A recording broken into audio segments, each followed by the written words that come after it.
Can everybody hear me? All right.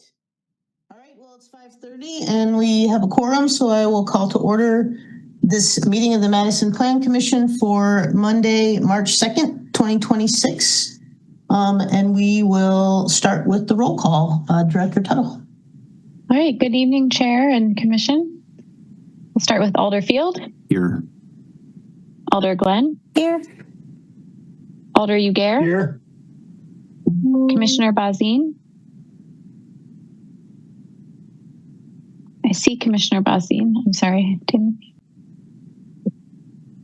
Commissioner Heck. Here. Commissioner McCahill. Here. Do you hear me? Can you hear me? Now we can hear you. Commissioner Sanders. Here. Commissioner Solheim. Here. Alternate Wisniewski.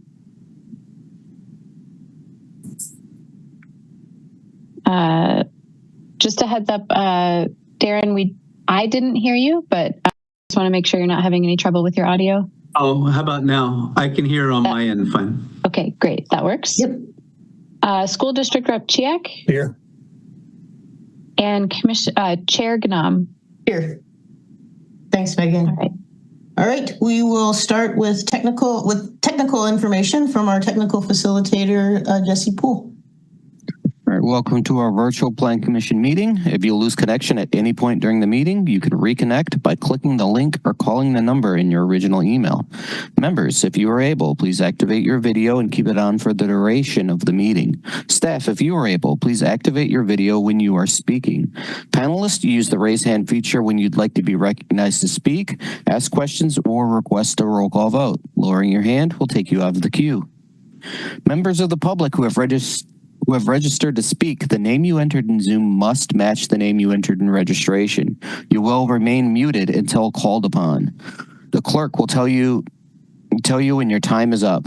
After speaking, a member of the body may ask you a question. If you need to share documentation with the committee, please send it in the email listed on today's agenda. Chair, the floor is yours. Thank you. We'll start with agenda item 1, which is time for public comment regarding items not on the formal Plan Commission agenda. Director Tuttle, do we have registrants for public comment tonight? There are no registrants for this item. We will then go to disclosures and recusals. The Plan Commission should make any required disclosures or recusals under the city's ethics code. Do any commissioners have disclosures or recusals related to tonight's?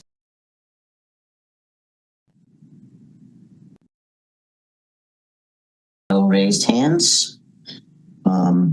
Great. We will now go to minutes of our last meeting on February 6th. Did anyone have additions or corrections to the minutes? I would be looking for a motion and a second to approve the February 16th minutes. Thank you, Alder Ugair. Thanks, Commissioner Solheim. Any discussion of the motion? Seeing none, is there any objection to unanimous approval for the last meeting's minutes as shared in the draft form? Great, we will pass that motion unanimously. And now we'll get to our schedule of meetings. We have regular meetings coming up Monday, March 16th, April 13th, and 27th of 2026, all at 5:30 p.m. virtually. And then we have a special in-person meeting on Tuesday, March 31st at 5 p.m. And that will be in room 206 of the Madison Municipal Building, as is our usual practice. We will now move into our agenda. We'll start with the consent agenda. It's been the custom of the Plan Commission to handle on a consent agenda those items on which staff members believe an application has been sufficiently reviewed to find the relevant standards met to support approval with all the listed conditions placed upon it by the various city departments, and where the applicant accepts all those conditions and there are no individuals who have registered to speak in opposition to the item. Separately, we use a separate consent agenda for items requested by an applicant or staff to be referred to a future meeting. Referral does not require a public hearing, but instead the public hearing will be held at the future meeting date. So as we look at tonight's agenda, we have both approval and referral items proposed. So Megan, we lost the shared screen. There we go. Thank you.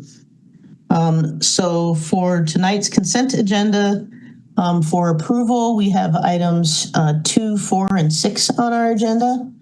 And then we have a number of referral items. First, to be referred to our next meeting on March 16th, we have items 9, 10, 11, 12, 13, 14, 15, 16, and 17. And then items to be referred to the April 13th meeting would be item 8 and item 18 on tonight's agenda. So seeing the proposed consent items, are there any requests for separation from the commission?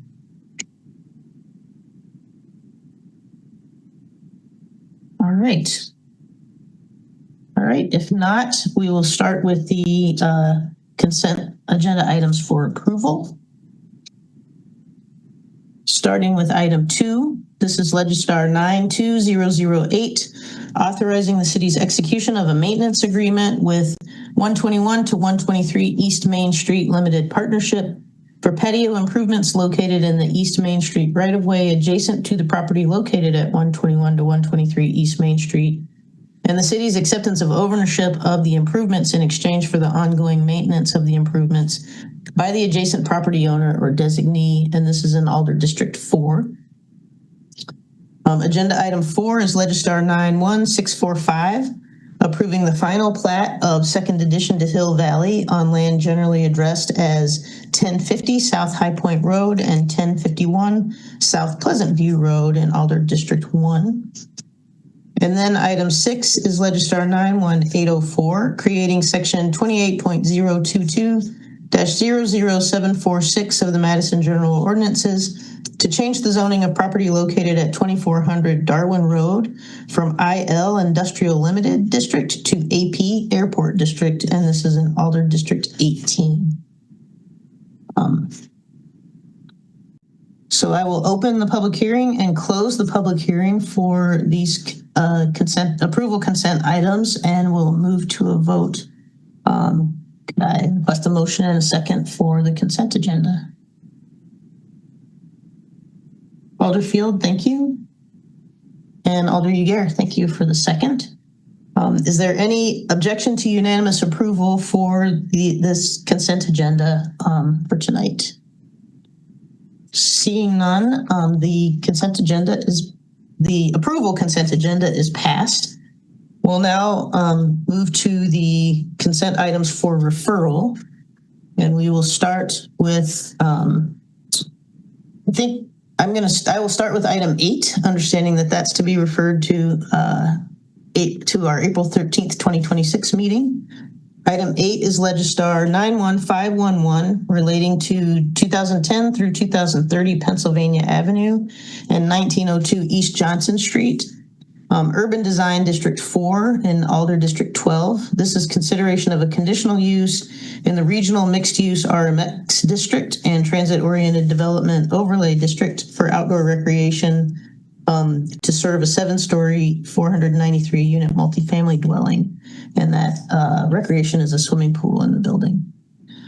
Agenda item 9 is Legistar 91459, relating to 5534 Medical Circle, consideration of a demolition permit to demolish a commercial building in Alder District 19. And that's to be referred to March 16th. Also for March 16th is agenda item 10, Legistar 91512, relating to 5555 Odana Road and 5534 Medical Circle in Urban Design District 3 and Alder District 19. This is consideration of a conditional use in the Commercial Corridor Transitional CCT District for dwelling units in a mixed-use building with greater than 60 units, in consideration of a conditional use in the CCT District for a building taller than 5 stories and 78 feet, all to allow construction of a 6-story mixed-use building containing approximately 1,300 square feet of commercial space and 154 dwelling units adjacent to Odana Road, and a 5-story mixed-use building with 6,450 square feet of commercial space and 73 dwelling units adjacent to Medical Circle.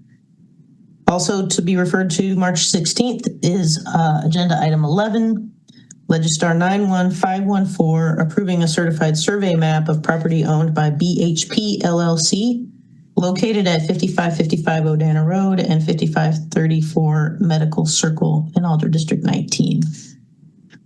Items 12, 13, and 14 are all also to be referred to March 16th.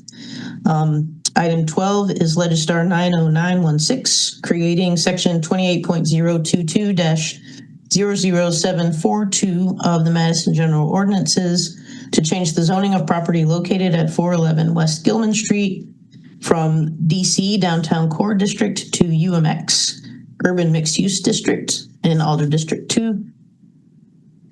Item 13 is Legistar 90614, relating to 411 to 413 West Gilman Street in Alder District 2, consideration of a conditional use in the proposed urban mixed-use district for a new building with greater than 6 stories, and consideration of a conditional use in the urban mixed-use district, UMX district, for outdoor recreation to allow construction of a 15-story mixed-use building with 2,550 square feet of commercial space and 260 multifamily units. Item 14 is Legistar 91233 at 411 West Gilman Street, consideration of a demolition permit to demolish a commercial building in Alder District 2. Item 15 is Legistar 91234, relating to 415 West Gilman Street, consideration of a demolition permit to demolish a commercial building in Alder District 2. And item 16 is similar, Legistar 91236, relates to 433 West Gilman Street, consideration of a demolition permit to demolish a commercial building in Alder District 2. Finally, item 17 is Legistar 90618, approving a certified survey map of property owned by LCD Acquisitions LLC, located at 411 through 433 West Gilman Street in Alder District 2. And then finally is item 18, Legistar 91647, relating to 1010 Ann Street in Alder District 14, consideration of a conditional use in the Commercial Center CC District or a private parking facility in the transit-oriented development zoning overlay. And that item 91647 is to be referred to April 13th, if I didn't say that already. All right, there's no public hearing for referral items, so I would ask for a motion and a second to refer the items as indicated. Alder Glenn, thank you. Commissioner Solheim, thank you. Is there any objection to unanimous approval for the referral items? All right, seeing none, those items are referred. And that will bring us back to our remaining agenda items. The first of which is item 3 on our agenda, and this is Legistar 91510, relating to 2927 East Washington Avenue in Alder District 15. This is consideration of a conditional use in the Commercial Corridor Transitional District, CCT, for amplified sound in an outdoor eating area for a tasting room.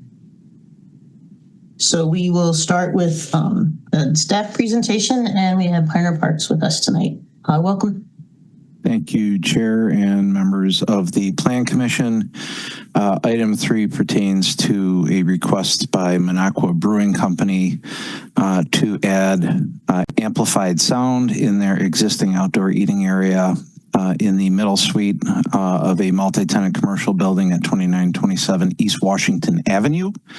The tap room occupies the middle unit, with the other spaces in that multi-tenant building occupied by a liquor store and payday loan business.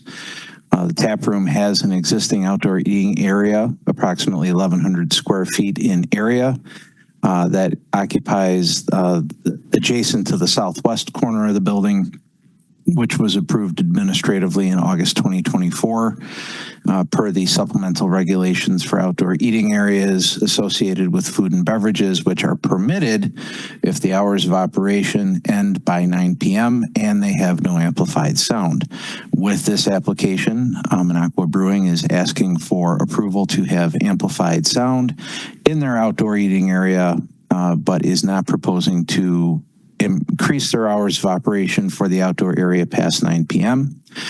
The applicant has stated in their submittal materials that they're seeking amplified sound approval specifically around Badger football games. In follow-up with communication with staff, however, they confirm that they are seeking a scope that would have amplified music on Saturdays between 3 to 6 p.m. From May to October, and then be able to play Badger football games outside with amplified sound whenever they're playing until it gets too cold to sit outside. And I'm paraphrasing a quote that is in the staff report on page 3. They have also stated that the beer garden will continue to close no later than 9 p.m. For the outdoor music that they're proposing, the applicant indicates that they plan small concerts and performances in the space. It's anticipated that the performances will take place in the southwest corner of the space, just north of the garage. The applicant has communicated to planning staff that it will typically be choral, classical, Celtic, and bluegrass, and anticipates that the size of the groups will likely be no more than 5 to 6 people per group. As for the need for amplification, the applicant states that, and again, paraphrasing, certain instruments need to be amplified, and that certain performances or performers are amplified as well. Staff understands the applicant has been holding outdoor music events without amplification over the past year, which is allowed. So again, the request before the Plan Commission tonight is to have amplified sound in the outdoor area. Staff will note in reviewing the conditional use that it feels that conditional use standards 1 through 6 are applicable to this particular conditional use. And that we feel that with the exception of standard 3, that the Plan Commission can find the standards met. However, related to standard 3, which talks about the impacts on the uses, values, and enjoyment of other property in the neighborhood for purposes already established, will not be substantially impaired or diminished in any foreseeable manner. Staff feels that this standard is not met or may not be met, and is recommending to the Plan Commission that the conditional use request be placed on file without prejudice. The patio area, as noted in the staff report, abuts a property planned and zoned for residential development, and the outdoor area will be within 40 feet of an existing residence. Outdoor eating areas are permitted in the zoning code provided they close by 9 p.m. and have no amplified sound. The inclusion of outdoor amplified sound can only be allowed with conditional use approval granted by the Plan Commission. Due to the proximity of the outdoor area to residential uses, staff continue to have concerns related to the ability to meet standard 3. Staff believes that limiting the frequency of events is an important step towards addressing it. However, frequency aside, the area directly abuts a residential use, which provides challenges in staff's opinion in mitigating sound impacts. The amplified sound impacts will vary based on factors such as volume levels, location and setup of stage and speakers, size of the performing ensembles or groups, the type of amplification, and the effectiveness of on-site management and mitigation efforts. At tonight's hearing, due to proximity issues, staff cannot definitively conclude that standard 3 is met pertaining to the uses, values, and enjoyment of surrounding neighborhood. However, should the Plan Commission find that the standards are met, staff is recommending several conditions in addition to the applicant's recommended mitigation efforts, which we would recommend the Plan Commission include with any approval that they would give for the conditional outdoor amplified sound. Staff will note, if approved, Plan Commission retains continuing jurisdiction over this and all conditional use approvals. And if a complaint should be filed, that the Plan Commission would have the opportunity under Section 28 code to take further action on the conditional use. Regarding the recommended conditions, that upon final sign-off and meeting of conditions, amplified sound in the outdoor area would only be approved until October 31st of this year, which would require that after October 31st, any future amplified sound in the outdoor area would require Plan Commission approval following review of new application and hearing. Also, no sooner than May 1st through August 31st of 2026, amplified sound would only be allowed one Saturday per month between the hours of 2:30 and 6 p.m. During the months of September and October, the applicant may choose to have outdoor amplified sound between 11 a.m. and 3 p.m. instead of 2:30 to 6. One Saturday per month in September and October.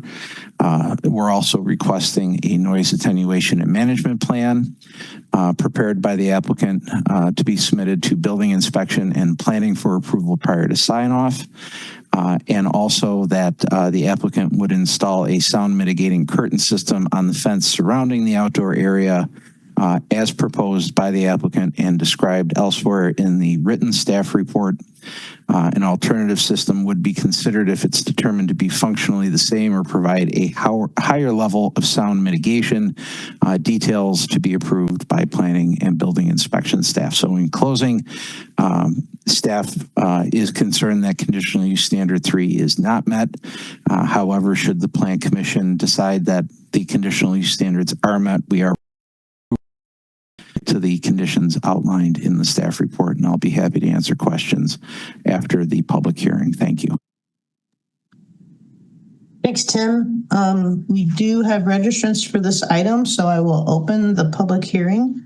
As a reminder, just the registrant will have 3 minutes to speak, and I will interrupt briefly when you get to a minute or a half a minute, just to help you manage your time. So Director Tuttle, if you lead us through the registrant list, that would be great. Okay. Our first registrant tonight is Kirk Bangstead, representing the applicant team. Kirk is the owner of Minocqua Brewing Company. Unmute. Yep. Welcome, Kirk. Thanks. Thanks for having me. Okay. So quickly, I just wanted to introduce myself. Minocqua Brewing Company. We're a statewide brewery. We're very politically active. In our Madison tap room, we've held education talks on how to protect immigrants from ICE, how to get out of jail if you're protesting, and how to be legal observers. We're quite active in our little area of Madison. Our neighbors, we do have a neighbor behind us, but what I think of our neighbors is a liquor store. We have a payday lender to our left, a liquor store to our right. We have a Little Caesars, a McDonald's, and a Taco Bell, who are all corporately owned and who all pay their workers probably $3 to $7 an hour. I pay my workers $15 to $25 an hour. And I care about the city of Madison. I'm a small business owner. I care about the state of Wisconsin dearly. We have a problem in this neighborhood, and that's that we have an F-35s that go over our neighborhood almost every hour on the hour in the summertime at a 120 decibel noise, which is an absolute roar. And it makes life kind of miserable for the folks. Obviously, in this area, not a lot of folks are struggling, and it makes it really tough to live in this area. So when I thought we should be able to do music in our backyard, I thought this would be a no-brainer because the noise pollution in this area is ridiculous. So I was like, let's just get some good music to have soothing sounds in our backyard as opposed to F-35s.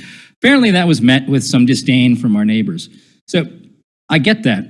But I also want to ask the council, like, if I were the neighbor behind our neighbor, I could play my radio up to 80 decibels up to 80 decibels, and I could, and so it just doesn't make sense. I could listen to the Badger game if I wanted to, and you'd hear it outside the window. So I'm a small business, and I have to take a year, 2 years now. I try to get amplified music, but it seems like if I were just a resident, I'd be able to have this, and with no problem. So I'm hoping you guys can kind of get over the 2 years that I've been trying to do this and just accept this. It's only 3 hours on Saturdays, and it's Badger games, which so many bars in Madison played Badger games. I feel like this is a pretty non-invasive, request that we have, and I care about music. I'm a professional opera singer, so of course we would do it tastefully, and we would put all the sound mitigation stuff that the city demands. 30 seconds left if you could wrap up. That's about it. But I think that it's. I'm glad that we are a democracy. I'm glad that everybody has a chance to weigh in on this. But I think it's time to understand that small business owners we have it tough too. We're not corporations, and the individual and the small business owner are one and the same. And I think our voices should be heard as well. Thank you. Thank you. All right. Our next speaker is Alex Sherwood of District 15, registered in opposition and wishing to speak. Yeah, hello. Alex, welcome. Thank you. Hello again. I am the one looking out of my window right now at the said beer garden in question. I think our written comments and those from the neighborhood, the Alder, the Sassy Neighborhood Association, and even a former manager from the tap room lay out the sentiment pretty clearly here. So I'm not going to repeat any of that. I did just want to address a couple of things in the staff's report. I saw a note that no complaints have been filed since the last denial. And in our letter, we did provide several pictures of different musicians performing with amplifiers and PA systems at the site. We chose to not call the police out of respect for the artists. And now I hate to say, I regret to admit that that approach was probably a mistake. Because the absence of complaints in the report is now being read as the absence of a problem, which I disagree with. And so I just wanted to put this on the record using my voice, at least, for what that's worth. The other thing I noticed in the staff report is a clear mismatch between what's in the applicant's letter of intent about football broadcast and the intentions that they actually communicated to staff in follow-up conversations. Given the history, it's hard to not be cynical about transparency and truthfulness from this business. And it's a pattern I've raised every single time I've spoken at these meetings. And so I understand the commission must evaluate substantial evidence when considering disposition. And I just want to point out that the neighborhood response today is nearly identical to what it was 10 months ago, if not stronger, with the same opposition from residents, the Alder, the neighborhood association, and now even a former manager from the tap room, all in opposition. At what point is a resounding voice from the community considered substantial evidence alongside proximity and everything else? And to be clear, I'm asking you to consider denying this application. I would look at the energy imbalance here. Kirk submits one form and an incomplete letter of intent, and that sets in motion another detailed multi-page staff report. The neighborhood wrote nearly a dozen letters in opposition, and my blood pressure is higher than it needs to be this evening. Every time this comes back, we stress about it for months. I have to take time off of work to prepare this testimony and rehash the same unwavering sentiment from the neighborhood. And so filing without prejudice tells this particular applicant that we're just playing a game of attrition, and he will continue draining energy from this community till he gets what he wants. Alex, about 30 seconds left. Thank you. Okay, I'd ask that the commission just consider that tonight. So we're not back here a third time, and can instead spend the next year directing our precious time toward other matters in the community. Thank you for your time. Thanks, Alex. Okay, I'll note we do have Jeremiah Snordham of District 15 registered in opposition and available to answer questions. And then Doug Johnson of District 6 registered in opposition, not wishing to speak, but representing the Sassy Neighborhood Association. I believe they submitted written comments. Mark McCormick, district unknown, but registered in opposition, not wishing to speak. And Linda McCormick, also district unknown, registered in opposition and not wishing to speak. And let me just refresh here really quick to make sure. That looks like that's all, Chair. Thanks, Megan. Are there questions from the commissioners for any of the registrants? tonight. Alder Field. Thank you, Chair. I have a question for the applicant, Mr. Bangstad.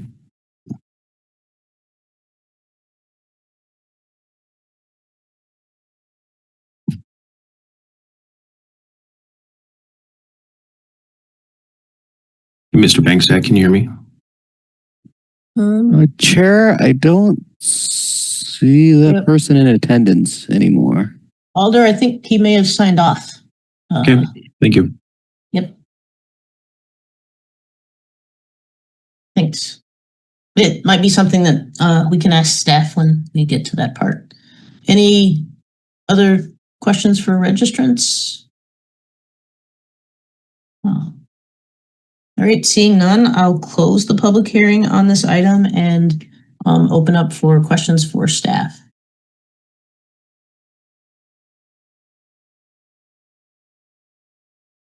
Commissioner Heck, thanks. Thank you. I'll ask Tim, I guess. Tim, do you know what the thinking was behind staff's recommendation that the item be placed on file without prejudice rather than placed on file, perhaps? Well, I think in general, I can't recall an instance where we would have recommended that something be placed on file just straight up with prejudice or implied with prejudice versus without prejudice, because in general, we're inclined to give the applicant the opportunity to come back for whatever reason the item was placed on file, that they would have an opportunity to potentially cure their request. If it's placed on file with prejudice, or if it's denied, that has the effect of chilling the ability to file the same request for 1 year. That's not to say that if it is placed on file or denied tonight, and more on that in a moment, seeing as we seem to have lost the applicant, that they could on March 3rd of 2027 file a new application, and we would notice that public hearing. So it only goes away for a year. It does not go away forever. Okay, thanks. And I just was looking through the staff report and see that the previous denial was also without prejudice. So that's why it's only been 10 months or something, and that's all legit because it was without prejudice. Yeah, it cannot be the same request for 1 year, but if it's modified in a manner that the Plan Commission feels is adequate enough to be considered a different or new question, it could come back sooner. But if all things remain equal and it was denied or placed on file with prejudice, it would have to be on the shelf for 1 year. Okay, thank you very much.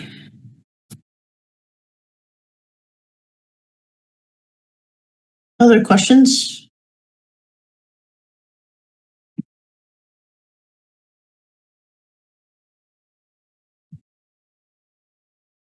All right, is anybody ready to make a motion on this item?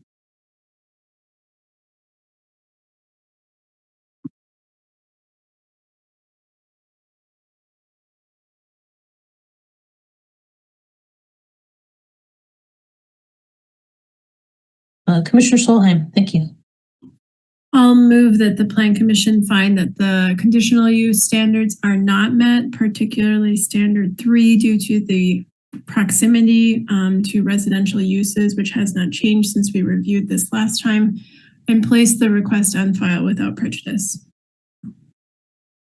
Thanks. Alder Field? Second. Thank you. Commissioner Solheim, do you want to speak to the motion any more? Are there other comments or discussion? Great. Seeing none, we'll move to a vote and start. Are there any objections to unanimous approval for the motion on the table? All right, seeing none, the motion is passed unanimously. So thank you. Thanks, Tim. That's helpful. That will bring us to item 5 on our agenda, and that item 5 is Legistar 750 University, I'm sorry, it's Legistar 91. Oh, Tim, do you want to speak? Sorry. Yeah, sorry, I had an audio issue there. Did we speak to the placing on file and why we didn't find that the standards were met? It went fritzy on me there. Yeah, standard 3 not met due to proximity to residential Thank you. uses, consistent with last year. Thanks. Thank you. Yeah, thanks, Tim. Thanks, Nicole.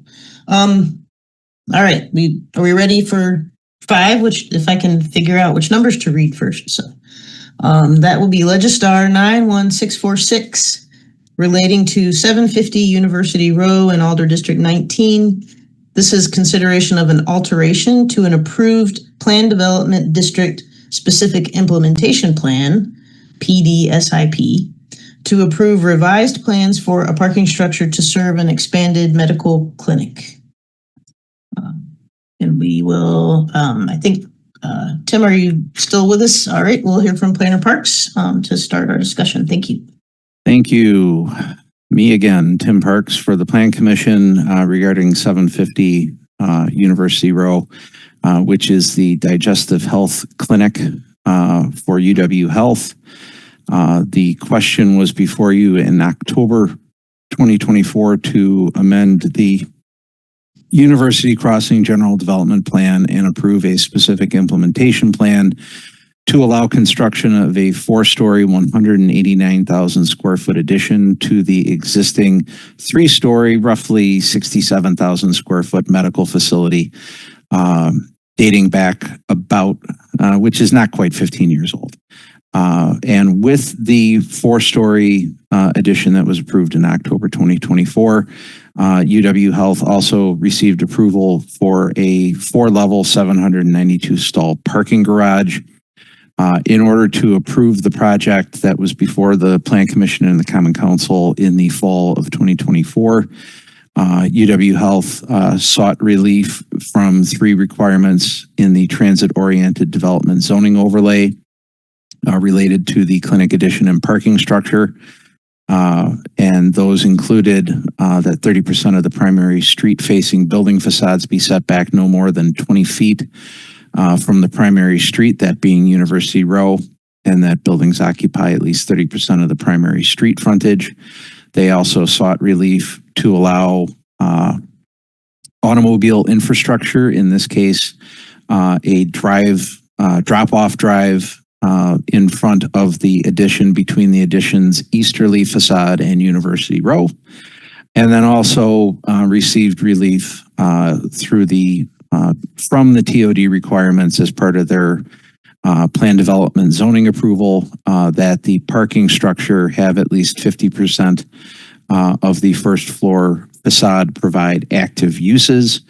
And so as part of the approval of the project in the fall of 2024, the applicants proposed a roughly 1 million kilowatt hour solar collector field to serve as a roof or a canopy above the top level of the parking facility, which is noted in the staff report, is a standalone structure. It is not connected to the addition, but for a modular canopy type structure that sits across the walkway that links the southeastern corner of the clinic addition with the northeasterly corner of the parking garage. The reason why the 2 buildings are detached and the canopy that covers the walkway between the 2 buildings is modular is because it crosses a stormwater drainage easement that drains from University Row towards the western property line of the University Crossing development. So a effectively standalone structure. The reason that the applicants are before the Plan Commission tonight is because they have found the costs to implement the rooftop solar collection system for the parking structure to be cost prohibitive, and are now seeking to eliminate that component of the project design from the plans as the clinic and parking project move forward. Construction has started, but this affects the top of the parking structure.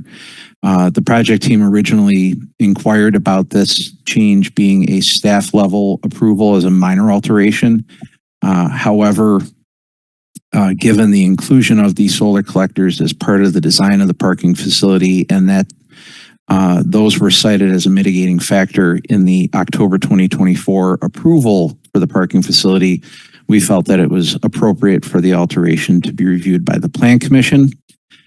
In order for the Plan Commission to find that the alteration is consistent with the concept approved by the Common Council and the plan development standards for approval, those were the criteria that were used in the first place.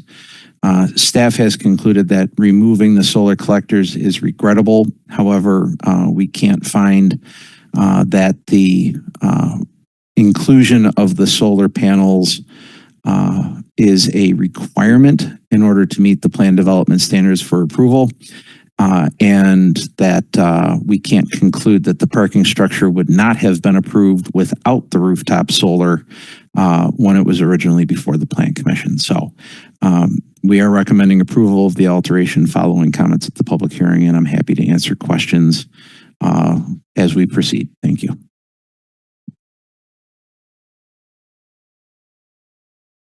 Thanks, Tim. We do have a couple registrants for this item, so we'll open the public hearing.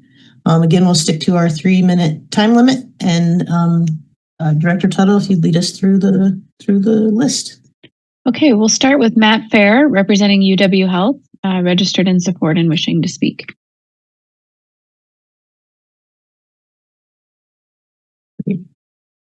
Matt, welcome. You're unmuted. Yep.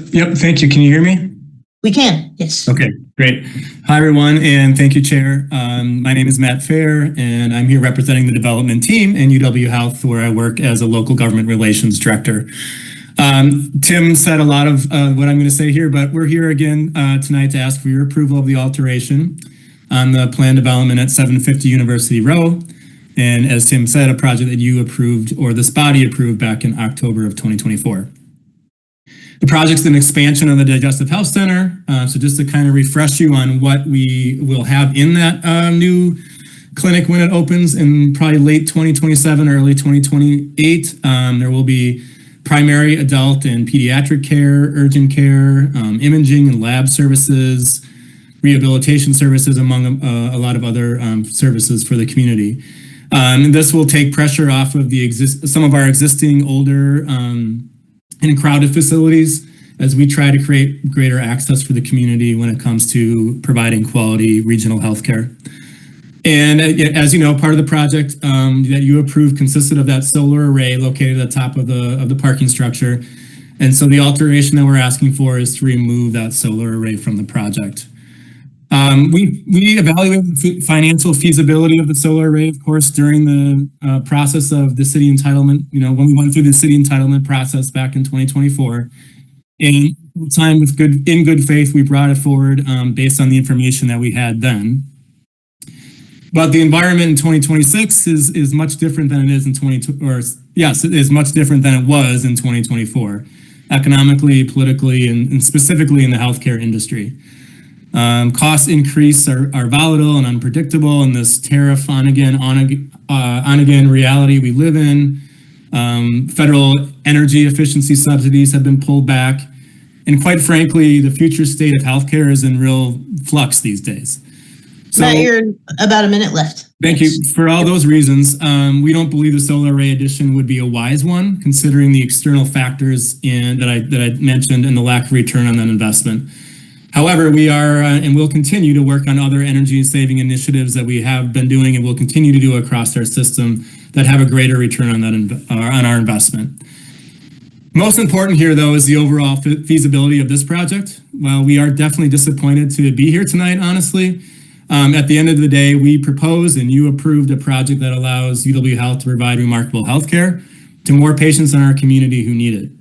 We don't just talk about providing efficient access to healthcare, we work at that every day. And we believe this request is in line with that mission. So thank you for your time and attention. to this item, and we ask that you approve this alteration to the PD SIP. Thank you. Thank you, Matt. Okay, our next registrant is Jenny Eschner, also representing UW Health University Row Clinic. Hi, can you hear me? This is Jenny. We can, welcome. Yep, thanks. Good. I emailed Tim some slides that I'm hoping can be shared. Thank you. So pick it up, yep. Okay. I'm Jenny Eschner, an architect with EUA, and I'm also speaking today on behalf of the development team. Next slide. We want to give you a quick overview of the project and how it relates to the surrounding area. The specific implementation plan portion of the plan development is shown highlighted in orange on University Row. The overall PD is outlined in a dashed red line. Next slide. Once it became apparent that we needed to reevaluate the solar array inclusion, the development team met with Planning Division, Urban Design Commission staff, as well as Alder Ugair to discuss potential changes to the project. In this image, University Avenue is on the left side and the parking structure is to the top right of the screen behind the clinic addition. Next slide. This image shows a view looking north, looking directly at the parking structure with the solar panels removed. Next. And finally, the last two slides we're sharing show sections through the development. This one is standing on University Row looking west. You can see the existing digestive health center on the right-hand side and the parking structure is on the left. Next slide. And this section is taken looking north with the nearby residential neighborhood on the left-hand side, the parking structures in the center, and University Row and housing is on the right. This shows a nice transition from lower to higher density use. And to wrap it up, I guess the development team has not taken this proposed change lightly. We really believe this alteration would allow us to deliver a greater overall value for the patient care mission of our client, and therefore we request approval to remove the solar panels from the design. Thank you. Thank you. Okay, we do have some additional registrants for this item. Stephen Mum, also representing University of Wisconsin Hospitals and Clinics. Detmar Bassenar, representing University Row Clinic, and Dan Day, representing University Row Clinic. All of those folks are registered in support and available to answer questions. And finally, Nicholas Davies of District 15 is registered in opposition and not wishing to speak. Thanks, Megan. Are there questions from any of the commissioners for any of our registrants tonight? Alder Ugair. Thank you, Chair. Could Matt or one of the other applicant registrants just remind us of some of the other sustainability features that are included in this project? This is Jenny Eschner with EUA. I can answer that. We are going for LEED certification for the building as a whole, the project as a whole. We have green roofs in various areas around the project. The majority of the materials being used in the project, because we are going for LEED certification, are recycled or reused materials. There is EV bicycle parking, EV car charging stations, and also an ample amount of bike parking, as well as showers within the building for bikers' use. Thank you, Jenny. Thank you, Chair. Thanks, Alder Ugair. Other questions? Commissioner Heck. Thank you. I guess I'm I'm speaking to the applicants in general here. We see often that applicants make changes based on financial decisions, and we're not privy to your finances, but I would appreciate it if you could give us just a little bit more information as to what's changed since you last received approval, and I ask partially because I live in a condominium building that recently activated a large solar array. And in our discussions with solar installers, they say things are going like gangbusters for them still, despite the political uncertainties and other factors that you mentioned. So maybe just a little more information as to why you took this step. I'm muted, so can you hear me? We can. Thanks. Okay. Thanks. Thanks for that question, former Alder Heck.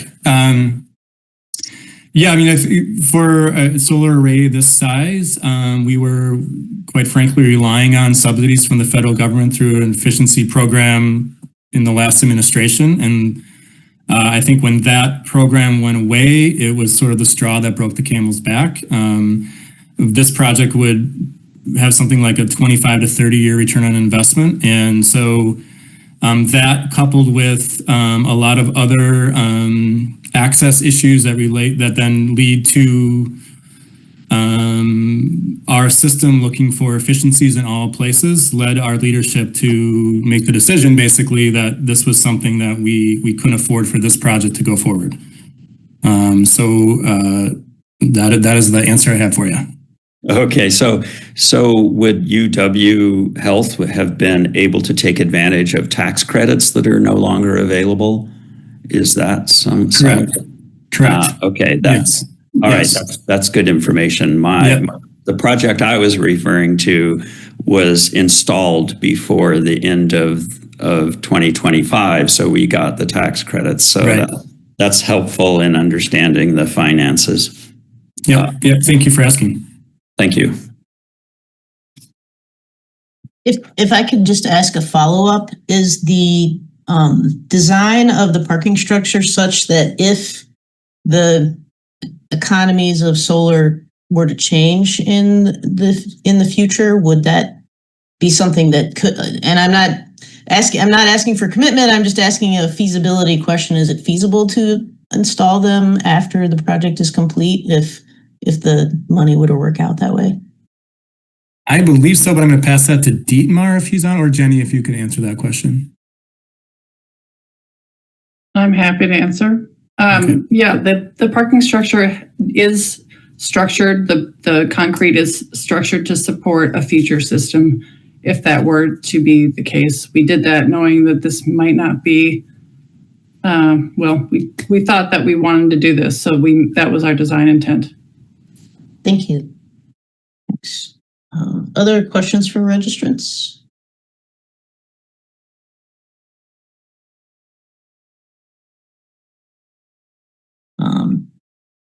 Seeing no additional questions, I'll close the public hearing on this item and ask if commissioners have questions for staff.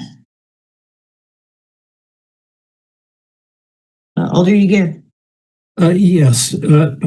When we had discussed this alteration some months ago, one of our reasons for looking at this as something that needed to come back to Plan Commission rather than treating it as a minor alteration was some concern that the removal of the solar array might affect the stormwater plan.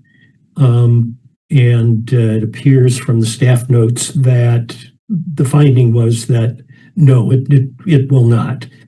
And further modifications, as I understand it, to the stormwater plan were not necessary. If you could just elaborate on that a little bit, if I got that correct with regard to the findings regarding stormwater. That's my understanding, that in their letter of intent, the applicants did not indicate other changes to the project, including stormwater management. And the city engineering division commented on the alteration, indicating that they were understanding that there were no changes to the stormwater plan that they approved with the project originally. However, if there were, that they would have to be approved by the city engineer, consistent with MGO. But that would certainly be a question that could also be posed to the project team to confirm on the record. Thank you, Tim. Thank you, Chair. Thanks. Other questions?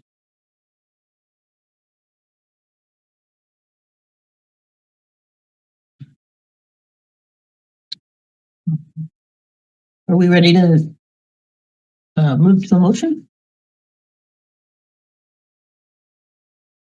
Alder Gare? Thank you, Chair. I feel that I need to be the one to make the motion because I objected so strongly to the applicant when this change came forward and in my discussions. And I will just say before making the motion that in part this was a sense of personal embarrassment. There are a number of very active climate change advocacy groups and that watch very closely what the University of Wisconsin and its affiliates look to accomplish. And they had this project in their sights, and I was able to make a convincing argument to them that they did not need to make a statement of strong opposition, considering all of the sustainability features involved in this project, and particularly the solar array. So it was a matter of personal chagrin when I saw that. But I recognize that the situation has changed. So I move that the Plan Commission finds that the proposed alteration to approved revised plans for the parking structure to serve an expanded medical clinic at 750 University Row is consistent with the specific implementation plan approved by the Common Council and the plan development standards, and that we approve the request subject to the conditions that are cited here, which I note also amend the conditions in the original approval. Thanks, Alder Gare. Is there a second for the motion? Alder Glenn, thanks. I think you got it under the wire. Thank you. Alder Gare, would you like to speak to your motion any further? Well, I probably made comments in making the motion that yes cover most of my thoughts, and I would just say that I certainly hope and appreciate that structurally that the garage could support a solar array at some future time if we find a more accommodating political environment. Thank you, Chair. Thank you. Any additional discussion, Alder Field? Thank you. Thank you, Chair. I appreciate Alder Gare's analysis and also the information that we learned with Commissioner Heck's line of questioning about the changes in the environment at not in the applicant's fault. So I find this to be a pretty disappointing change, and I suspect many of us share that. But I agree with the staff report's analysis that this solar array would not have been something that the original approval would have hinged on. And so I think it is only fair that I vote for the motion. Thank you. Thanks, Alder Field.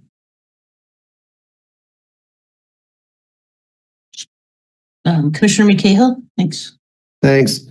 I appreciate the complexity of this. I think I may be the only one, but I will probably be voting against this. I know I'm pretty sure I voted for the original approval, but I was really concerned about not only building a large parking garage in a transit served area, but allowing so many exceptions from the TOD.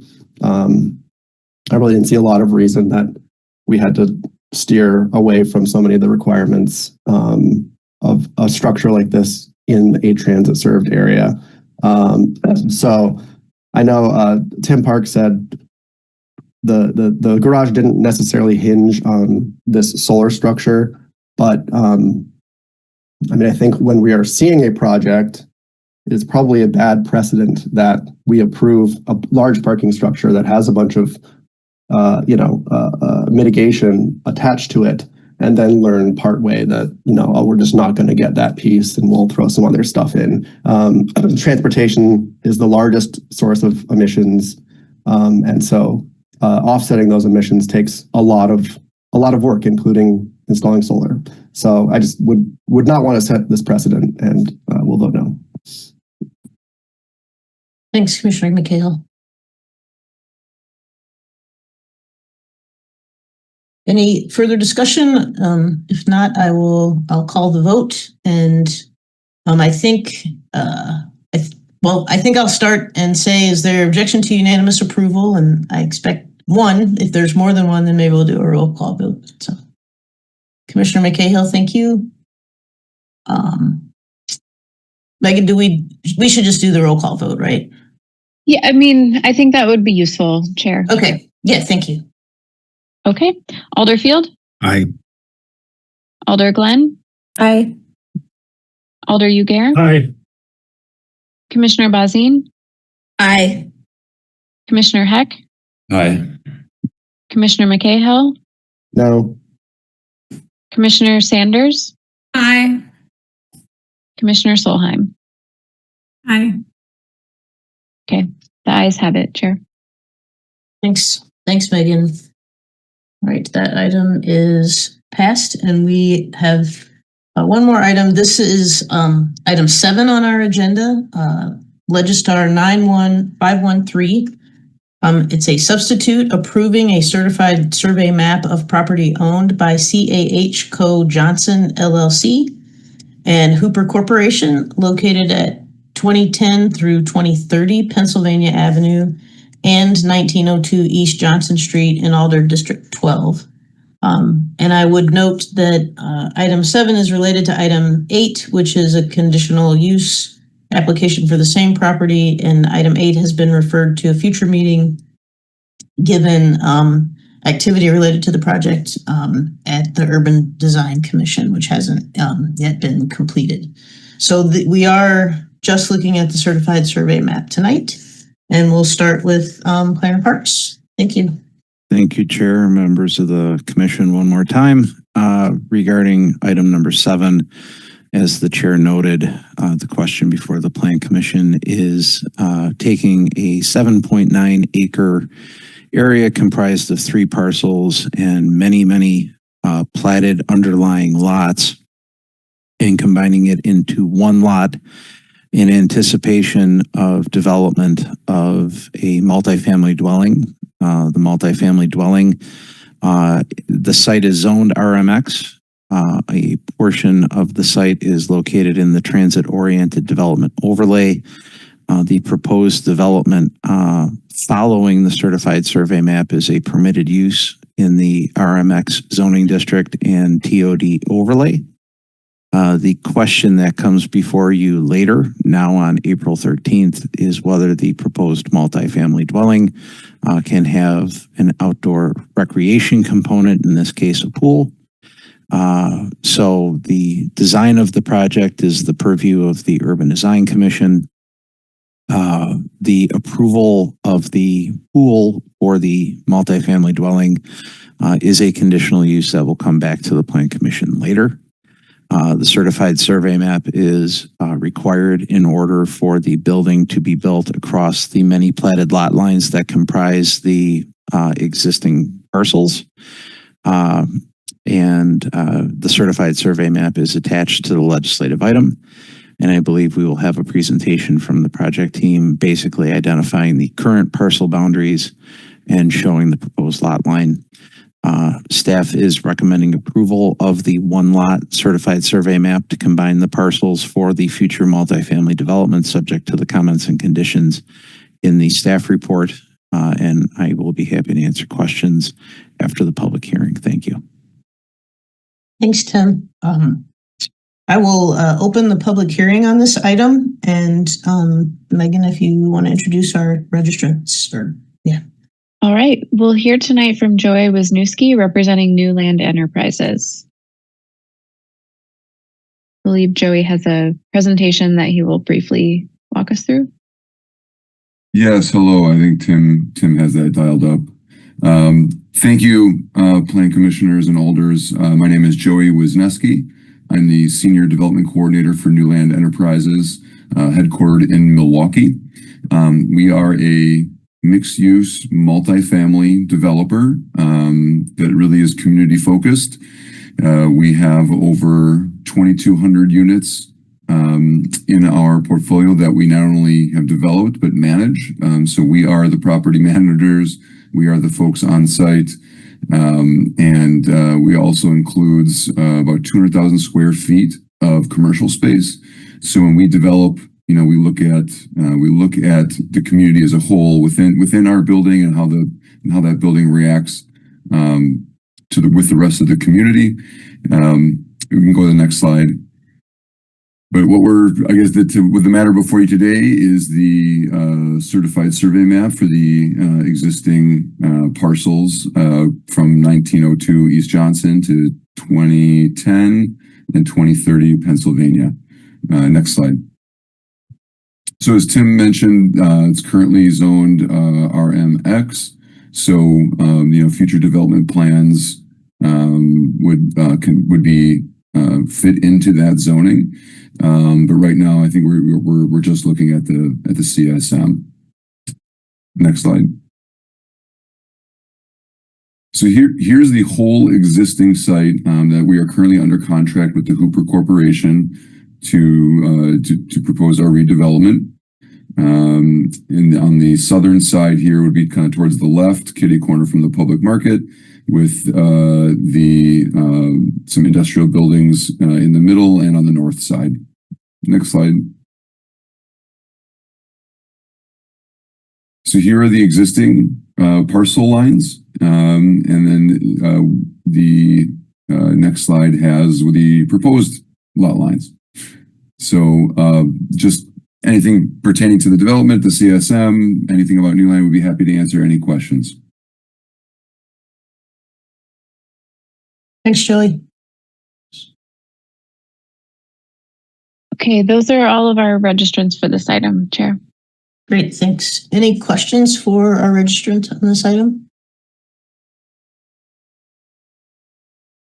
All right, seeing none, I'll close the public hearing and ask if any commissioners have questions for staff.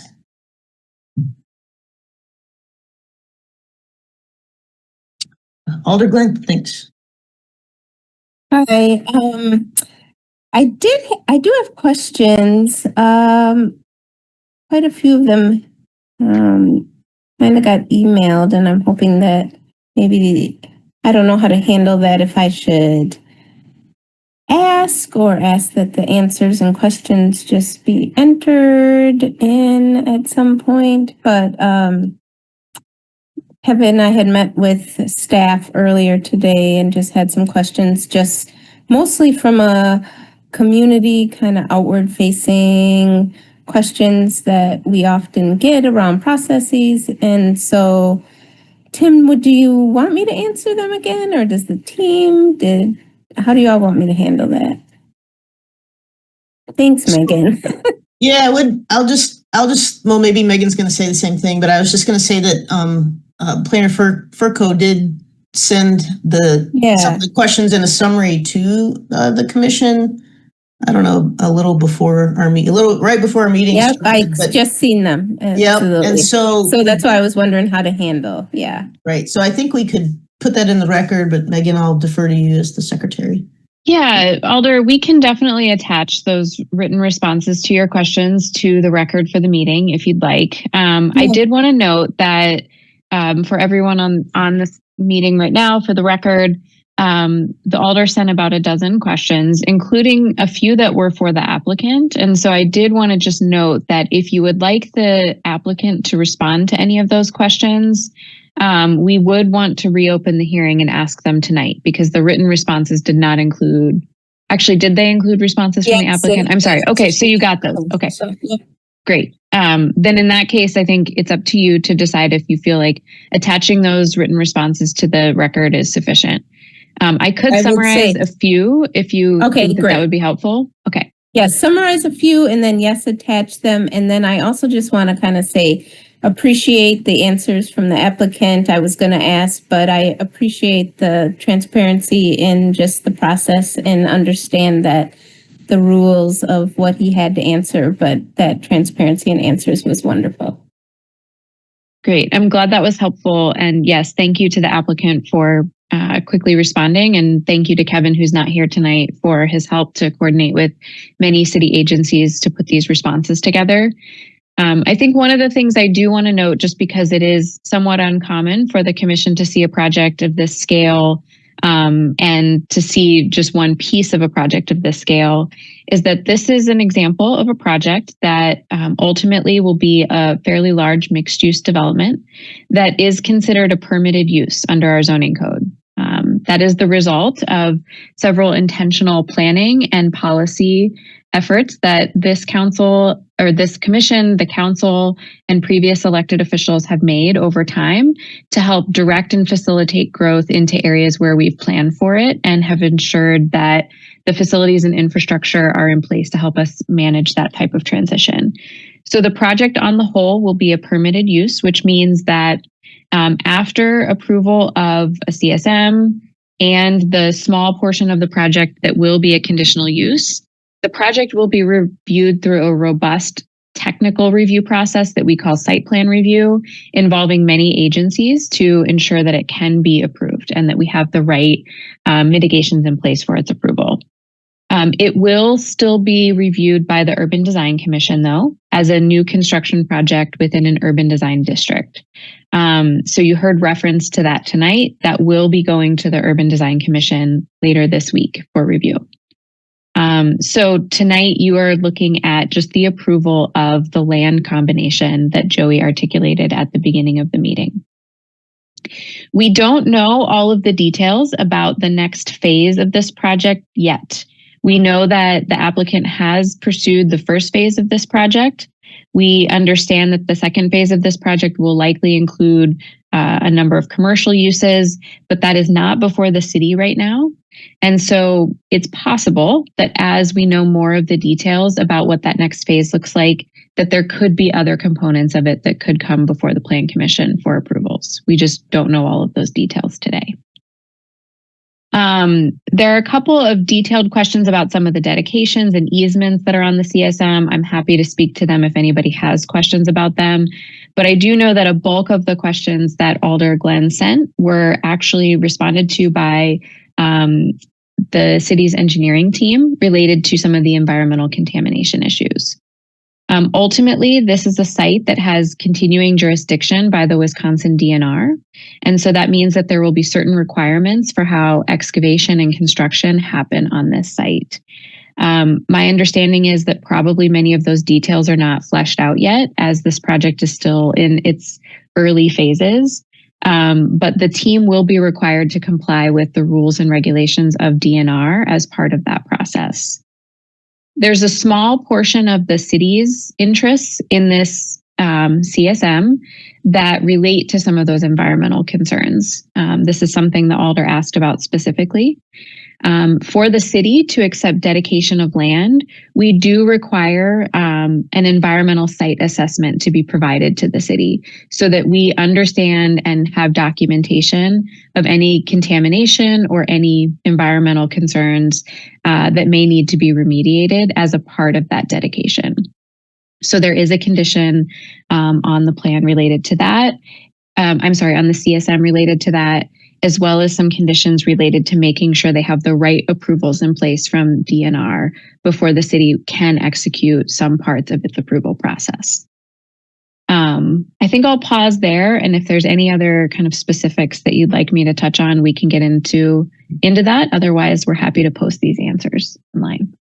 I appreciate, thank you very much, and thank you to everyone who got the questions answered, including city staff. And I just want to kind of say for the record that the reason that the questions were asked were definitely the ones you just kind of dug into. Being a longtime North Sider, we know all the plants we had and all that on the North Side, and we knew we wanted to build, and I believe in building and providing housing.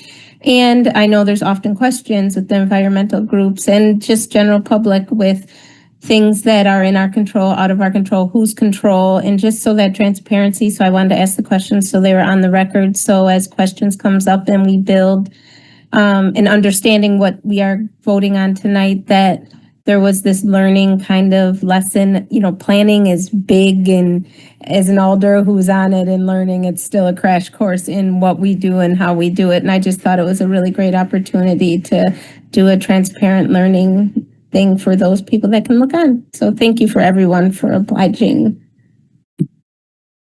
And Tim just let me know that the Q&A has actually been posted on Legistar, so it should be visible momentarily. Alder Uguer? Thank you, Chair. Just one of the answers, I want to be sure I understand one of the answers, actually the first one. So by approving the CSM, we extend the application of the TOD overlay from one parcel to all of the parcels. Is that correct? So that if we weren't doing that, a building that could be on one of the other parcels, but be developed later, those requirements of the overlay might not apply. But by doing this, if I've got this right, then everything that's on this parcel will ultimately have to follow the TOD overlay requirements. Have I got that right? Yes, everything that's on this parcel, should it be approved, will have to follow the TOD overlay requirements. And I'll say part of the question was about whether or not we needed to have a separate action to approve the change to the TOD boundary. Our ordinance already states that the TOD applies to all parcels that are within or even partially within the TOD. And so technically by approving the CSM, you are creating one parcel. So it would apply to the whole parcel because the whole parcel would be partially within the TOD. And in a case of a building like this, we actually would not permit the building to be built across property lines. And so in this case, we have to combine the parcels in order for the project to be built as it's being proposed, and therefore the TOD applies to the whole property. Thank you. Thank you, Megan. Thank you, Chair. So, other questions for staff on this project?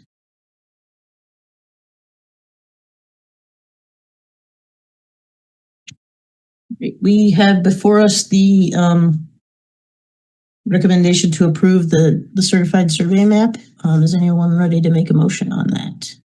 Alder Uguer. Thank you, Chair.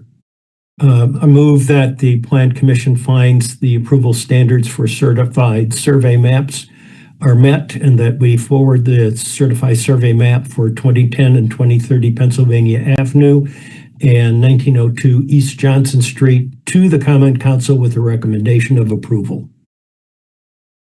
Thanks, Alder Uguer. Alder Glenn, thank you. Any further discussion or commentary on the motion? Commissioner Heck, thanks. Thanks. Just a brief thank you to Alder Glenn for asking all those questions, because we're kind of in new territory here where some of the processes that some of us old timers are accustomed to have shifted. And so I think it was instructional and something we'll need to be aware of in the future when a development this large is not going to have a typical process related to conditional uses. There will be a small one, but I just wanted to thank her. Thanks. Agreed. Unless there's any further discussion, I'll call the motion to a vote. Is there any objection to unanimous approval for the motion on this item? Right, seeing none, the item is approved. So I think that is all of our agenda items tonight. And we can move to member announcements, communications, or business items. If anyone has any of those to share. I'm looking forward to getting together in person at the end of this month. So it's coming up already. And so that will be good. And I don't know if we're going to preview our agenda. Maybe Megan can share that. Maybe at our next meeting, we'll kind of give you a sneak peek of, or maybe we already have. I can't remember if everybody has seen it. So thanks. Otherwise, we'll move to the Secretary's report. Megan, you can have the floor. All right. Thank you, Chair. On your agenda, there's a relatively short list of upcoming matters, but I'll note that as part of your consent agenda tonight, you referred a number of projects to your March 16th and April 13th meetings. So just be on the lookout for those projects that we continue to anticipate. I will go ahead and give you a preview of the March 31st agenda, our special meeting that will be in person. We anticipate giving you an update on our division's annual report and some of the highlights for our 2026 work plan.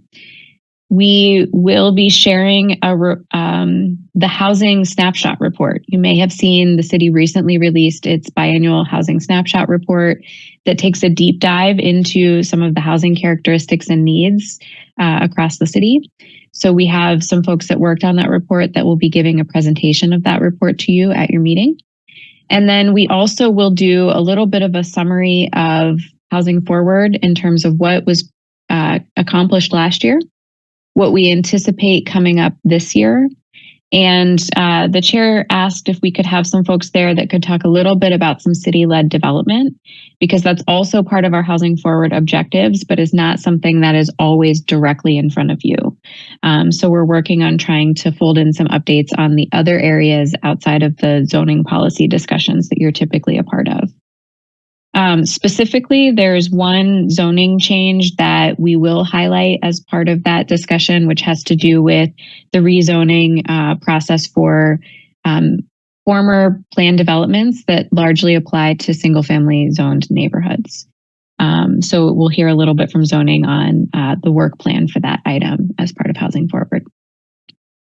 So that's what we anticipate for that meeting. Thanks, Megan. Any questions? Alder Field. Thank you, Chair. Just one about the area plans. I'm wondering if timelines are firming up on that front yet, and if there's any idea about when the legislative process will start for the 2 area plans that are going to be wrapping up soon. Yeah, great question, Alder. We will provide you with some more specific dates. They are starting to firm up. We are currently anticipating that the draft plans will likely be introduced in April. And that we will have the referral schedule based on that introduction. Sure. Thank you. You're welcome. Alder. All right. Any other questions for the secretary? All right. Seeing none, I'm looking for a motion to adjourn in a second. Alder Glenn, thank you. Commissioner Solheim, thank you. Any objections to unanimous approval for our motion to adjourn? Seeing none, we'll stand adjourned. Thanks, everybody. Great discussions tonight. Thank you all. Good night.